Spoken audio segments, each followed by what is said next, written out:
दक्ष police news, पहिले खाकी मग बाकी। नाशिक शहरात गुन्हेगारांवर वचक निर्माण करण्यासाठी पोलिसांनी सुरू केलेल्या विशेष मोहिमेला मोठे यश आलंय।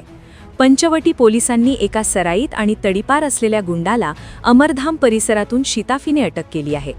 या कारवाईमुळे पंचवटीतील गुन्हेगारी विश्वात मोठी खळबळ उडाली आहे।